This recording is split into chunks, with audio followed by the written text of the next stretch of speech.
Hello everyone, welcome to my YouTube channel. आज के lecture में हम डिस्कस करेंगे जीएस पेपर 3 का आपका बहुत ही important topic that is unit 3 and सब यूनिट 1, जहां पर आपको एनवायरनमेंट का पोर्शन देखने को मिलता है। अब देखिए, जब भी हम एनवायरनमेंट की बात करते हैं, चाहे फिर वो प्रीलिम्स हो चाहे फिर वो मेंस हो, दोनों के लिए ही एनवायरनमेंट का जो पोर्शन है वो काफी ज्यादा इंपॉर्टेंट बन जाता है। अब देखिए, एनवायरनमेंट के अगर हम पास्ट ईयर क्वेश्चंस देखेंगे तो it is an amalgamation of both, that is static as well as dynamic portion. अब डायनेमिक पोर्शन में आपको करंट अफेयर्स से क्वेश्चंस देखने को मिलेंगे, और जो आपका स्टैटिक पोर्शन है वहां पर आपसे जनरल क्वेश्चंस पूछे जाएंगे, जहां पर आपसे डेफिनेशन या फिर उसका जो कोर एजेंडा है वो पूछा जाता है। तो लेट्स स्टार्ट। सबसे पहले टॉपिक्स देखेंगे, टॉपिक्स कैसे कैसे आए हुए हैं, पास्ट ईयर क्वेश्चंस कौन कौन से आए हुए हैं, और उसके रिलेटेड हम कोई एक क्वेश्चन अटेम्प्ट करने की कोशिश करें। Right, so let's start the session. यहाँ पर आप देख सकते हैं, अगर हम टॉपिक्स की बात करते हैं, सबसे पहला टॉपिक है that is issues, concerns, policies, programmes, conventions, treaties and missions aimed at environmental protection.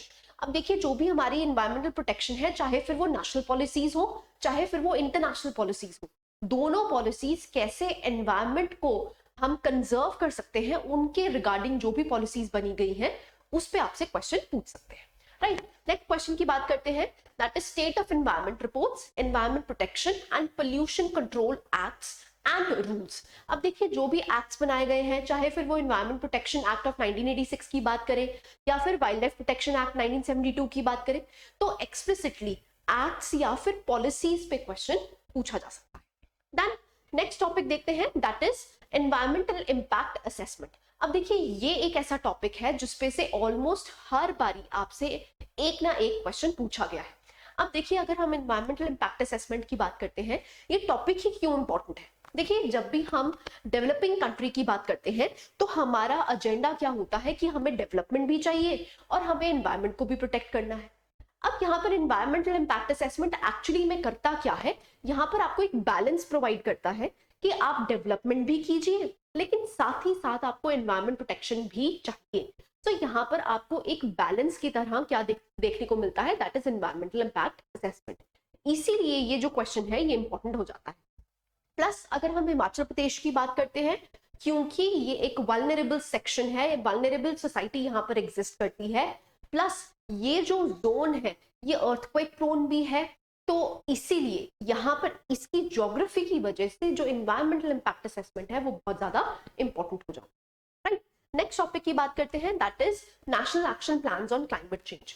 ना ये वाला जो NAPCC है, ये भी टॉपिक आपका सबसे इंपॉर्टेंट टॉपिक कहा जाता है, क्योंकि यहाँ पर अगेन अगर एक्सप्लिसिटली यहाँ से क्वेश्चन नहीं पूछा जाता है तो NAPCC को आप कोट कर सकते हैं जब भी एनवायरमेंट का क्वेश्चन देखने को मिलेगा। राइट, सो आज हम इसको भी डिस्कस करेंगे। नेक्स्ट आता है that is Himalayan ecology, biosphere reserve, science and economics of climate change. So यहाँ पर क्लाइमेट चेंज के बारे में पूछा जा रहा है, ऐसे ही बायोस्फीयर रिजर्व्स के बारे में पूछा गया है। हम प्रीवियस ईयर क्वेश्चंस देखेंगे, प्रीवियस ईयर क्वेश्चंस को देखने के बाद हम एक क्वेश्चन को डिस्कस करें। Right, will start with topic number 1। So topic number 1 is issues, concerns, policies, programmes and conventions. So यहाँ पर कि एनवायरमेंट प्रोटेक्शन के लिए नेशनली और इंटरनेशनली कौन कौन सी ट्रीटीज या फिर कन्वेंशंस की गई है। सो अगर आप प्रीवियस ईयर क्वेश्चंस देखते हैं, सो आप देख सकते हैं, describe in detail about different factors responsible for global warming. बहुत ही सिंपल सा क्वेश्चन है, स्टैटिक क्वेश्चन है कि बताइए ग्लोबल वार्मिंग के क्या क्या फैक्टर्स होंगे। राइट, नेक्स्ट आता है describe in detail about different factors responsible for global warming. आप देख सकते हैं अगेन ये क्वेश्चन रिपीट हुआ है। What are the main features of Ramsar convention.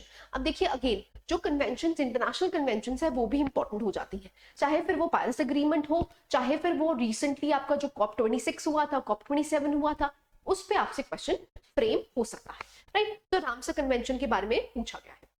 Next आता है, what role can national water mission play in conservation of natural resources. अब ये जो है ये नेशनल वाटर मिशन है। सो जो नेशनल वाटर मिशन है उसके की एजेंडास पूछे गए हैं। अब आप देखेंगे ऑलमोस्ट आपको जितने भी क्वेश्चंस देखने को मिल रहे हैं ये सारे ही क्या है, स्टैटिक से रिलेटेड है। अब यहाँ पर क्या हो सकता है, इस टॉपिक में डायनेमिक पोर्शन भी आपसे पूछ सकते हैं।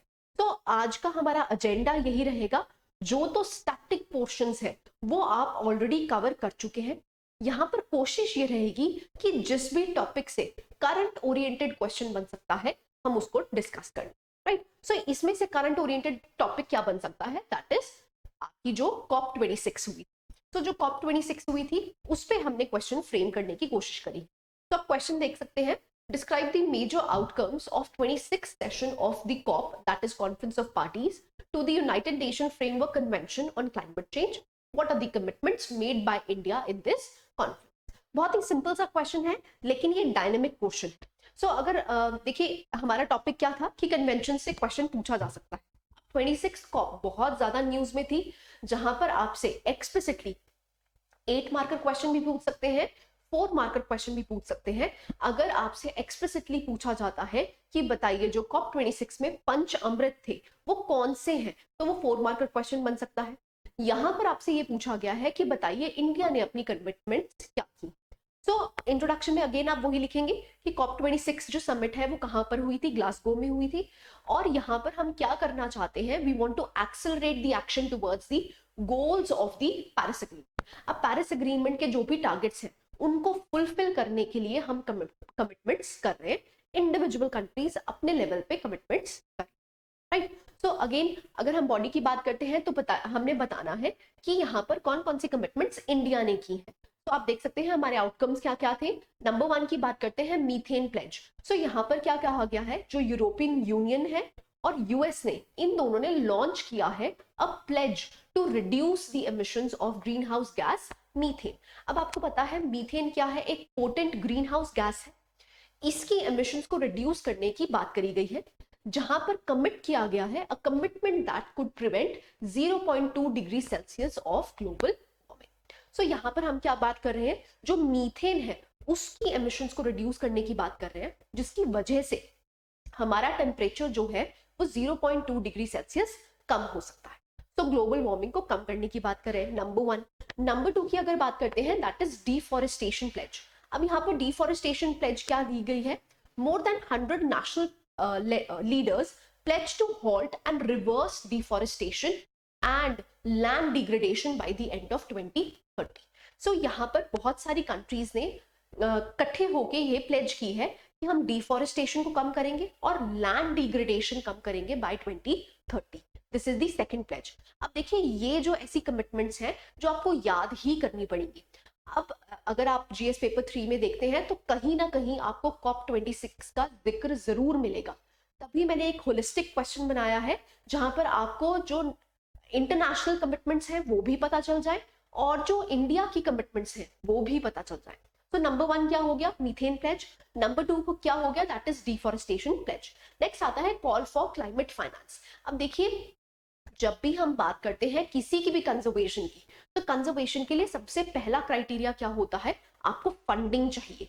सो वो फंडिंग कहां से होगी, फ्रॉम दी डेवलप्ड कंट्रीज। सो आप देख सकते हैं call for climate finance. So India noted that climate finance can not continue at the levels decided in 2009 and emphasized that it should be at least USD, that is $1 trillion कम से कम देने चाहिए developed countries को, developing countries को, जिससे कि वो environment को, climate को कंजर्व कर पाए, राइट। फोर्थ पॉइंट आता है that is infrastructure for resilient island state. अब देखिए आपको पता है जब भी कोई डिजास्टर होता है, जब भी ग्लोबल वार्मिंग बढ़ रही है या फिर क्लाइमेट चेंज हो रहा है, सबसे वल्नरेबल सेक्शंस कौन से रहते हैं, that is the small island. क्यों, क्योंकि सी लेवल राइज होगा जिसकी वजह से उनको एग्जिस्टेंशियल क्राइसिस होते हैं कि वो एग्जिस्ट ही नहीं करेंगे, कुछ आने वाले सालों में वो जो स्मॉल आइलैंड्स है वो डूब जाएंगे। तो यहाँ पर सबसे ज्यादा प्रॉब्लम किसको है, जो स्मॉल आइलैंड नेशंस है। सो स्मॉल आइलैंड नेशंस के लिए यही कहा गया है कि उनके यहाँ जो इंफ्रास्ट्रक्चर बनाया जा रहा है that should be resilient to climate change, right. So इसीलिए यहाँ पर बोला गया है that is infrastructure for resilient islands. Next आता है that is one sun one world one grid. ये बहुत ही इंपॉर्टेंट है, अगेन एक्सप्लिसिटली 4 मार्कर क्वेश्चन बन सकता है कि बताइए ओसोवॉक क्या है, that is one sun one world and one grid group. अब ये इनिशिएटिव किसका है, that is India and UK का, जहां पर हम क्या कहने की कोशिश कर रहे हैं कि जो भी सोलर एनर्जी है and have it travel seamlessly across borders. तो यहाँ पर हम सोलर एनर्जी को केटर करने की कोशिश कर रहे हैं, जिसकी वजह से हम एनर्जी सफिशिएंट हो पाए, right. So these were some of the commitments that you have to learn. COP 26 में कौन कौन सी कमिटमेंट्स हुई हैं ये आप याद कर लीजिए, क्योंकि कहीं ना कहीं अगर एक्सप्लिसिट क्वेश्चन नहीं भी बनता है कॉप 26 से, अगर एनवायरमेंट का कोई जनरल टॉपिक भी आपसे पूछा जाता है तो आप वहां पर करंट अफेयर्स को कोट कर सकते हैं, राइट। नेक्स्ट देखते हैं अब इंडिया के क्या प्लेजेस हैं जिनको हमने पंच अमृत कहा है। अब ये जो पंच अमृत है you have to learn by heart. Number 1 है नेट जीरो एमिशंस हम कब तक अचीव करेंगे, 2070 तक। नेक्स्ट आता है that is India will bring its non fossil energy capacity to 500 gigawatt by 2030। Third commitment आती है that is India will bring its economies carbon intensity down by 45%। So carbon intensity को हम down करना चाहते हैं बाय 45%। नॉन फॉसिल एनर्जी कैपेसिटी को बढ़ाना चाहते हैं 500 गीगावाट तक। नेक्स्ट है India will fulfil 50% of its energy requirements through renewable energy. सो जो भी हम एनर्जी प्रोड्यूस करते हैं उसकी 50% हम कहाँ से जनरेट करना चाहेंगे, रीन्यूएबल एनर्जी से करना चाहेंगे by 2030। And the last one is India will reduce 1 billion tons of carbon emissions from the total projected emissions by 2030। तो यहाँ पर हम 1 billion tons of carbon emissions को रिड्यूस करना चाहते हैं। ये इंडिया के टारगेट्स हैं, इंडिया की कमिटमेंट्स हैं, जहां पर टारगेट ईयर 4 के लिए 2030 है और नेट जीरो एमिशंस हम कब तक अचीव करेंगे, that is 27। So this you have to learn by heart. ये क्वेश्चन बहुत प्रोबेबल है कि ये आपसे पूछा जाएगा, राइट। कंक्लूजन की अगर बात करते हैं तो कंक्लूजन में आप लिख सकते हैं जो कॉप 26 है of Glasgow is a promising start on emissions reduction. However on the part of global largest emitters much more is expected to be done. अब देखिए आपको पता है कि अगर हम क्लाइमेट चेंज की बात करते हैं तो हमेशा टसल आपको देखने को मिलती है between the developed countries and the developing countries. So जो डेवलप्ड कंट्रीज हैं उनसे डेवलपिंग कंट्रीज की डिमांड क्या होती है कि आप यहाँ पर हमें फंडिंग प्रोवाइड करें, टेक्नोलॉजी ट्रांसफर करें, जिससे कि हम एनर्जी को कंजर्व कर पाए, ग्लोबल वार्मिंग को कम कर पाए, राइट। तो काफी कुछ एक्सपेक्टेड है किनसे, जिनके पास पैसा है। अब किन के पास पैसा है, दैट इज डेवलप्ड कंट्रीज के पास। Done. So this was topic number 1, high probability कि आपसे COP 26 पे क्वेश्चन पूछा ही पूछा जाएगा, राइट। नेक्स्ट देखते हैं that is topic number 2। Topic number 2 है state of environment reports, environment protection and pollution control act and rules. अब देखिए यहाँ पर जो क्वेश्चंस पूछे गए हैं बहुत ही स्टैटिक क्वेश्चंस हैं। अगेन स्टैटिक एक ऐसी चीज है जो अभी तक आपने कवर कर ली होगी, तो जब भी आप एनवायरमेंट के लेक्चर्स देखते हैं तो वहां पर आपने इन एक्ट्स के बारे में पढ़ा होगा। तो आप देख सकते हैं क्वेश्चंस क्या क्या पूछे गए हैं। So describe the salient features of environmental protection act of 1986। बहुत ही सिंपल सा क्वेश्चन है, स्टैटिक क्वेश्चन है। सेकंड क्वेश्चन की बात करते हैं तो यहाँ पर salient features of Indian wildlife protection act पूछा गया है। थर्ड क्वेश्चन की बात करते हैं तो आपसे पूछा गया है criteria for air pollutants enlisted by environment protection agency. So बहुत ही स्टैटिक क्वेश्चंस हैं। देखिए यहाँ पर सबसे इंपॉर्टेंट टॉपिक कौन से हो जाते हैं, एनवायरमेंट प्रोटेक्शन एक्ट ऑफ 1986 और Indian wild life act of 1972। ये दोनों के जितने भी सेलेंट प्रोविजंस हैं वो आपको बाय हार्ट याद होने चाहिए, राइट। सो ये वाला जो टॉपिक है ये ज्यादातर स्टैटिक पोर्शन है। आप खुद भी देख सकते हैं कि यहाँ पर कोई भी आपको करंट ओरिएंटेड क्वेश्चन नहीं मिलेगा। डन। नेक्स्ट टॉपिक है, हम मूव करते हैं टॉपिक नंबर 3। टॉपिक नंबर 3 है एनवायरमेंटल इंपैक्ट असेसमेंट। अब आप देख सकते हैं क्वेश्चन क्या पूछा गया है आपसे 2018 में पूछा गया था, describe the various parameters used in the process of environmental impact assessment. अब मैंने आपको बता दिया इसकी इंपॉर्टेंस क्या है। जब भी हम एनवायरमेंटल इंपैक्ट असेसमेंट की बात करते हैं तो यहाँ पर एक ऐसी असेसमेंट की गई है जहां पर एक तरफ डेवलपमेंट है और एक तरफ कंजर्वेशन है। तो यहाँ पर जब हमें सस्टेनेबल डेवलपमेंट चाहिए तो हमें दोनों में ही बैलेंस चाहिए। अब क्योंकि एक इंडिया डेवलपिंग कंट्री है तो हमें अपने इंफ्रास्ट्रक्चर को बिल्ड करना ही है, तो हमें इस तरह डेवलप करना है कि हम एनवायरनमेंट का भी डैमेज ना करें। इसीलिए यहाँ पर एनवायरमेंटल इंपैक्ट असेसमेंट को इंट्रोड्यूस किया गया, राइट। सो अब हम क्वेश्चन को डिस्कस कर लेते हैं। तो क्वेश्चन है discuss how far environmental impact assessment has been useful for our environment as well as for our society. Now this is a holistic question. यहाँ से आप केटर कर सकते हैं कि एनवायरमेंटल इम्पैक्ट असेसमेंट कैसे हमारी सोसाइटी के लिए एज वेल एज हमारे एनवायरमेंट के लिए बेनिफिशियल है। सो इंट्रोडक्शन में आप लिख सकते हैं कि यूएन एनवायरमेंट प्रोग्राम जो है that is UNEP defines environment impact assessment as a tool used to identify the environmental, social and economic impacts of a project prior to decision making. So now this definition becomes very important. देखिए जब भी आप mains के paper को attempt करते हैं, सबसे पहला इम्पैक्टफुल आपका जो पोर्ट्रेयल है वो कहाँ से देखने को मिलता है, that is from the introduction. So introduction should be unique.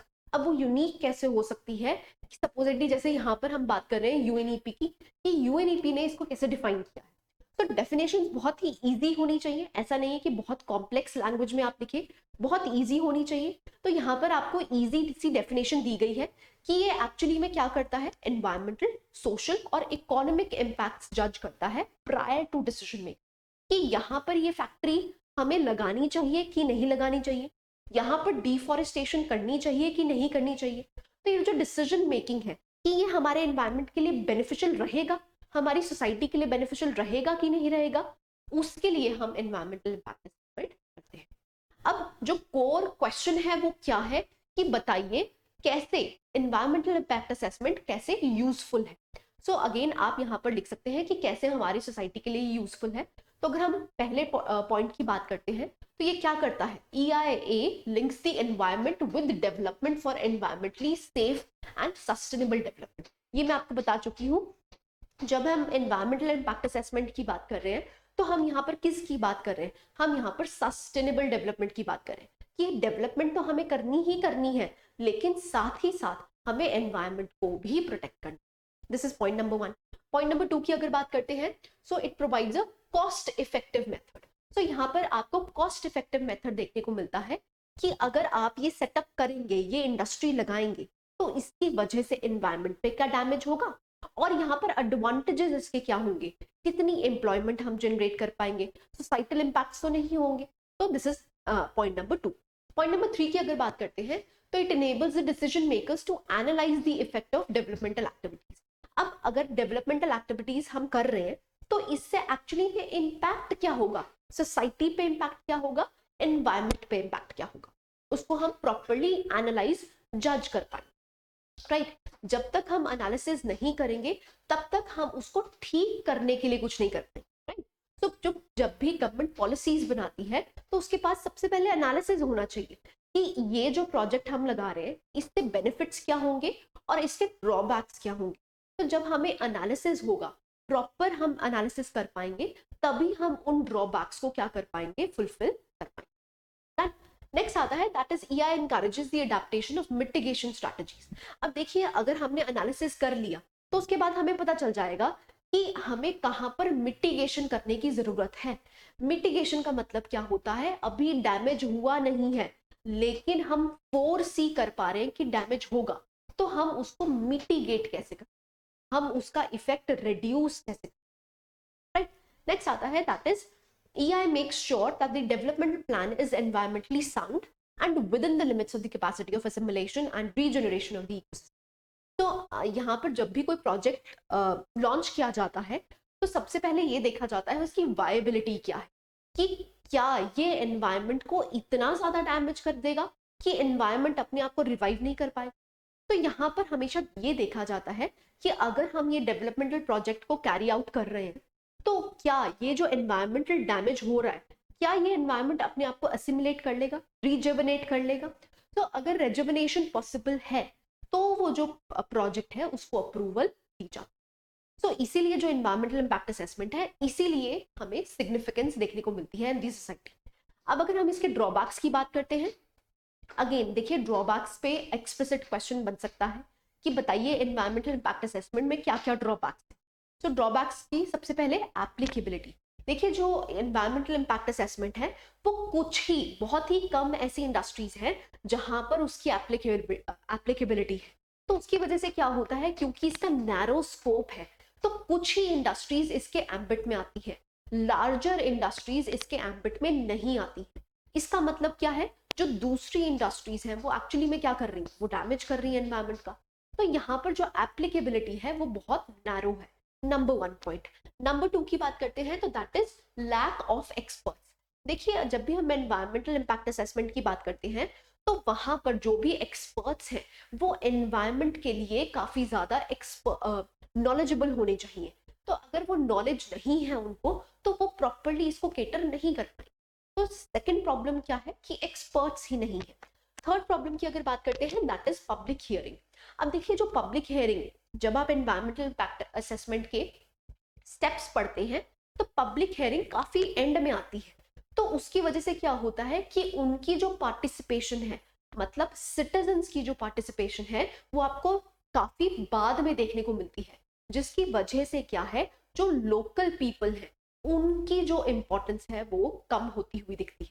तो जो पब्लिक हियरिंग का जो स्टेप है वो काफी ऊपर होना चाहिए, जिसकी वजह से हम citizen centric administration perform, right. This is the third drawback.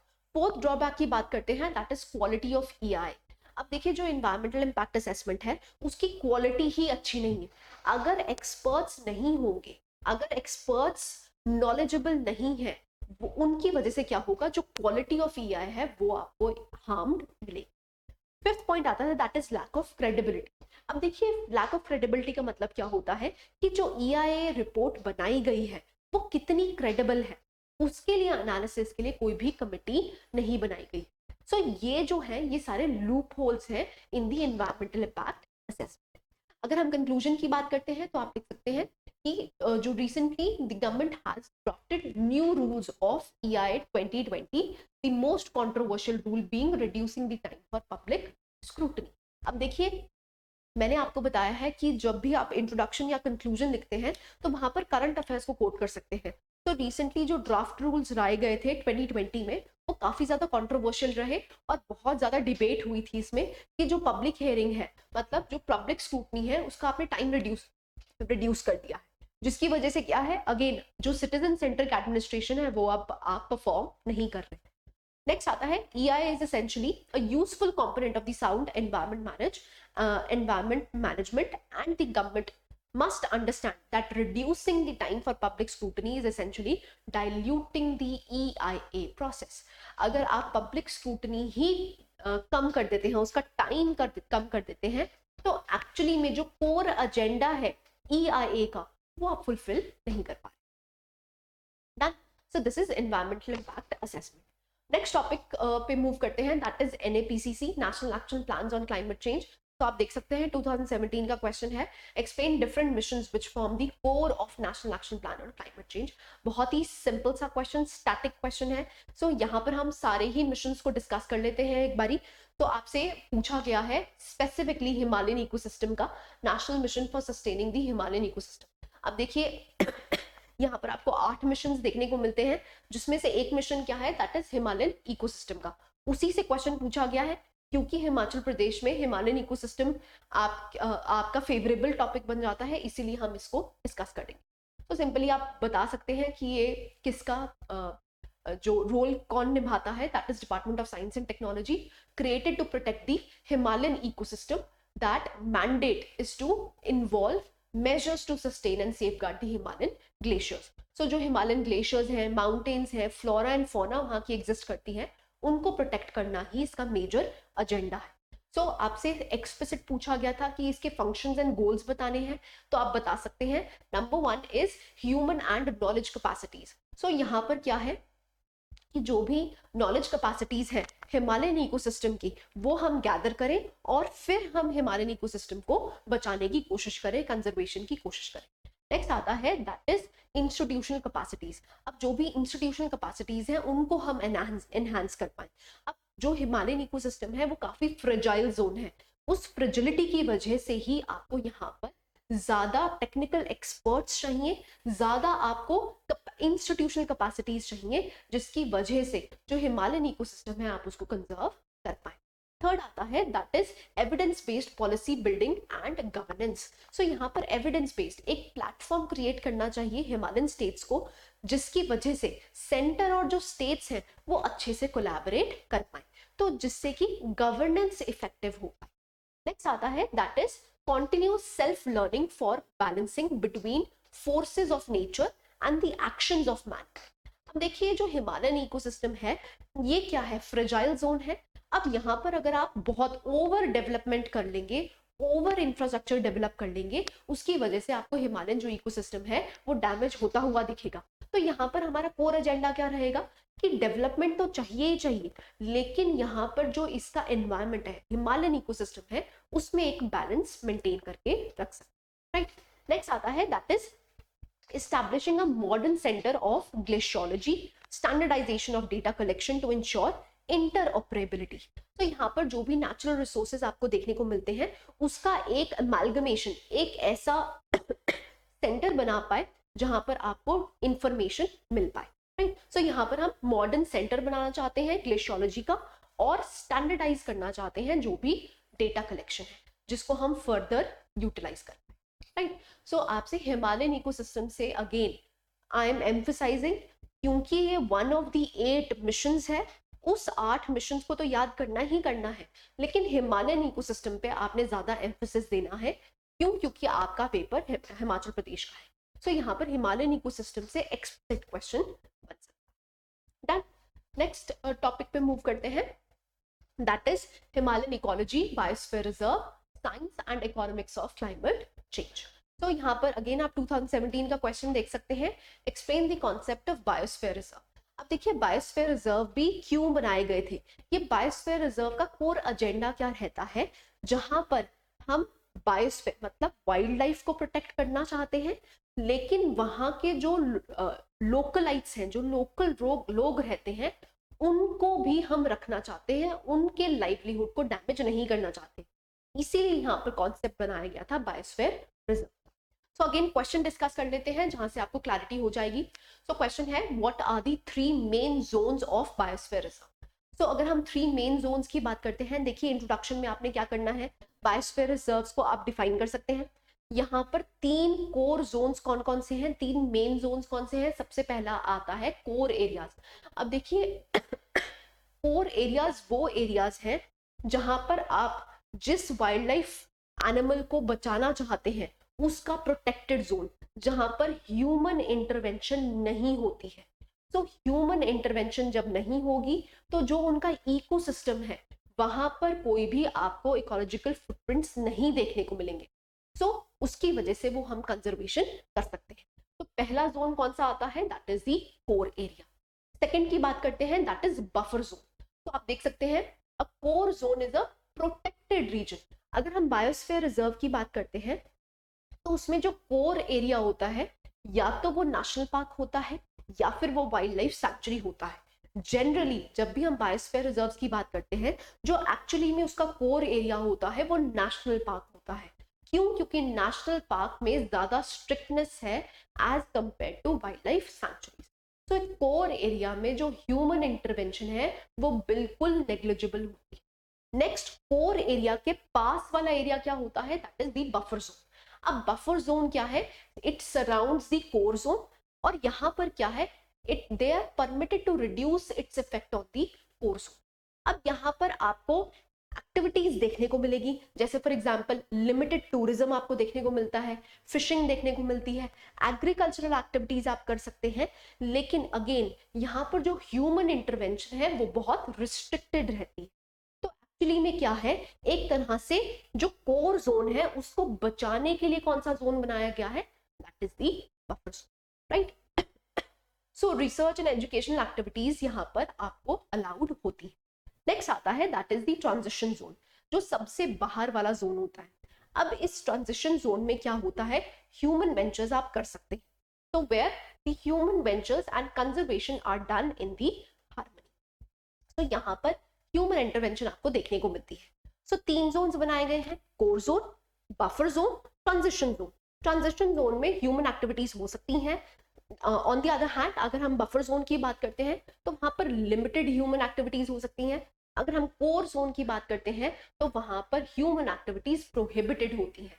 तो इससे क्या है, जो आप wild life flora and fauna बचाना चाह रहे हैं वो आप कंजर्व, राइट। तो this was your last topic of environment, जहां पर हमने बायोस्फीयर रिजर्व को डिस्कस किया। Right. So this was it. I hope आपके अपकमिंग एग्जाम के लिए ये काफी ज्यादा बेनिफिशियल रहे. Thank you for joining.